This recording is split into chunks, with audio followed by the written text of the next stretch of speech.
Up next, we have a video from Reignbot. I know I've been skipping a lot of Reignbot videos, even though I added to the playlist. But today, you know what? We're just gonna watch it. All right. The Woman Who Coughs Up Frogs by Reignbot. Hey, that's pretty good.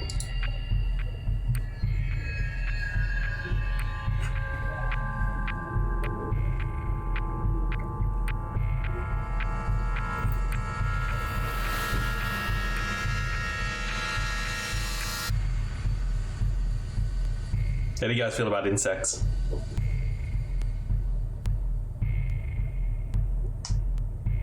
Okay, never mind. I don't like dolls. That is a cool intro, Reignbot.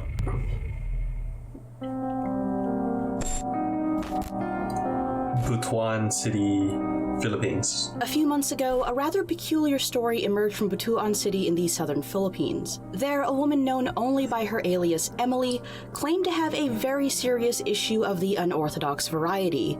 She couldn't stop vomiting live frogs and bugs. Well, a video of Emily in the act, so to speak, was posted to Facebook last year and then sent over to the official Jessica Soho. The cancer of the internet.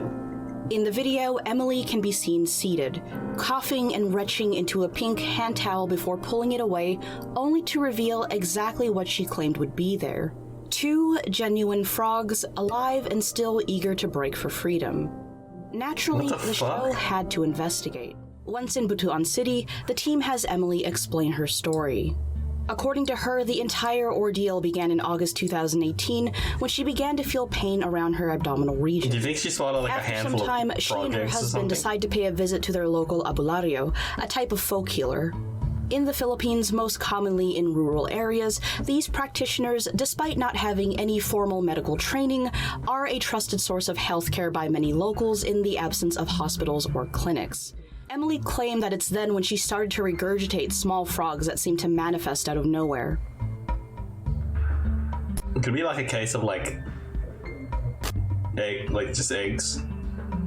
At this point in the episode, we come across a brief departure from the narrative. Ilang sandali nga lang matapos ang interview kina Emily at Paulo, bigla na lang nakarinig ang aming team ng malakas na ungol. Si Emily, sumusuka na naman daw at nung ibigay niya ang tuwalya sa kanyang mister, pagbukas, biglang meron itong dude. Following this, the program shifts focus to possible causes for what's going on. At first, the more superstitious approach is presented. They explain how among certain people, it's believed that if you're hexed or cursed, the person responsible may choose to use small animals such as frogs or various insects as a means of punishment. Just to make it clear, I'm not superstitious then explains that he believes that the intended target wasn't Emily, but actually her husband. And the couple seem to agree. Was supposed to be the intended target, he believes it has to do with his protective tattoos.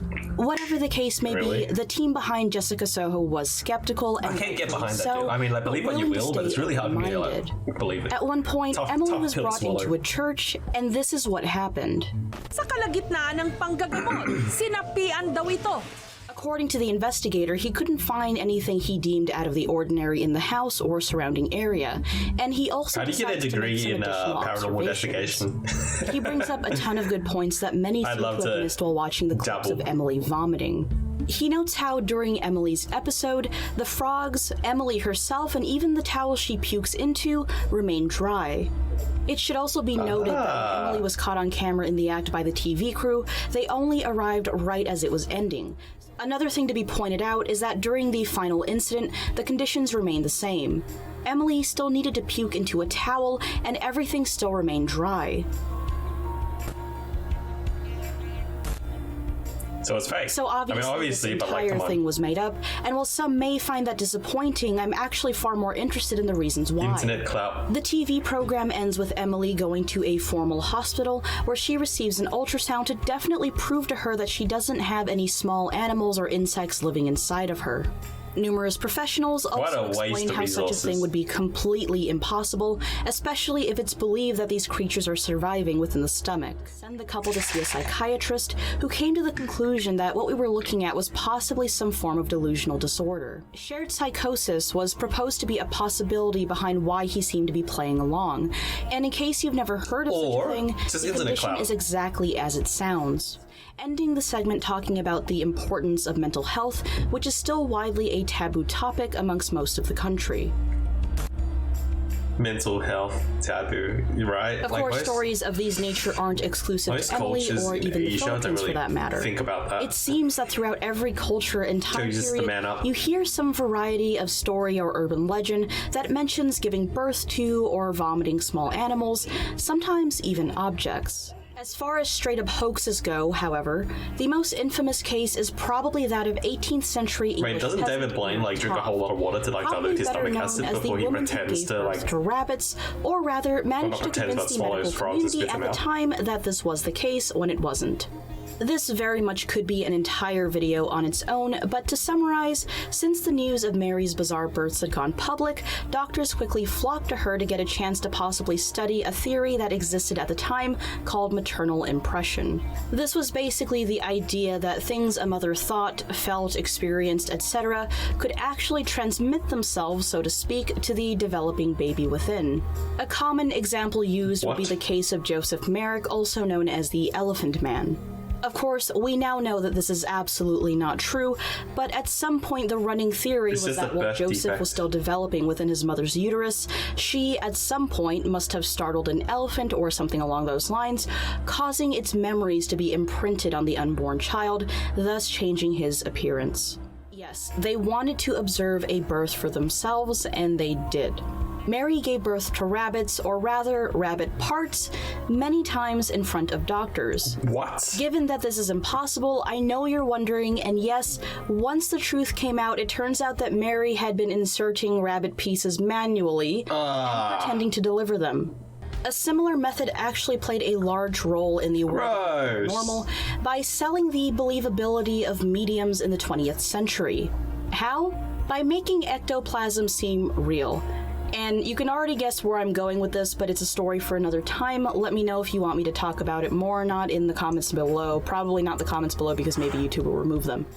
And despite how far medical science has gone, it seems a myth is never truly going to Wasn't there like a goat that was born with like a human ear on its head? Your body odor and unwanted hair. Why? Because this video is sponsored by Dollar Shave Club, and yes, that means it's once again time for me to criticize your hygiene. Now that we're done going outside for you, why not sit back, relax, and let Dollar Shave Club deliver you the very best without you having to do a darn thing? I know what you're thinking. Rain, I already have a razor, stop trying to sell me stuff. Well, excuse me for trying to help you, and allow me to educate you on the fact that Dollar Shave Club doesn't just sell razors, silly. In fact, they sent me their shave, shower, and oral starter sets, which you, my friend, can get for only $5 each. What's in them, you ask? The Shave Starter Set, a classic, comes with Dollar Shave Club's executive razor and a 3-ounce tube of their Dr. Carter's shave butter. And to the ladies out there, remember, you don't need razors to be pink and overpriced to get amazing results. The Oral Starter Set comes with their weighty toothbrush and a trial-size version of their amazing toothpaste. And last but definitely not least, the Shower Starter Set, which comes with 3 trial-size versions of their Amber Lavender Body Cleanser, Citrus and Hawaiian Ginger Face Cleanser, and their Sage and Black Pepper Shampoo. And just in case you're wondering, I'm from Hawaii, and I can personally confirm that their face cleanser smells like home, and they sent it just in time because some weird stuff's been going on in my face lately that I don't want to talk about. Oh, and I definitely needed a new toothbrush, which I'm sure all of you do as well. Yeah, you know that gross thing that you've been using since your freshman year in college? Time to get rid of it. Anyway, join the club with one of their starter sets for just $5. New After that, the restock box ships regular-sized products at regular price. Get this deal at dollarshaveclub.com/Reignbot. Again, that's if you guys don't already have it and think about it, check it out. Check a link. And remember, when you support our sponsors, you also support independent creators like me, and hey, you stop stinking too. And this is probably a really good time as well because we've just hit the second apocalypse. Whoop-de-doo. With all that said, thank you so much for watching. Is there an apocalypse again on YouTube? Hot damn.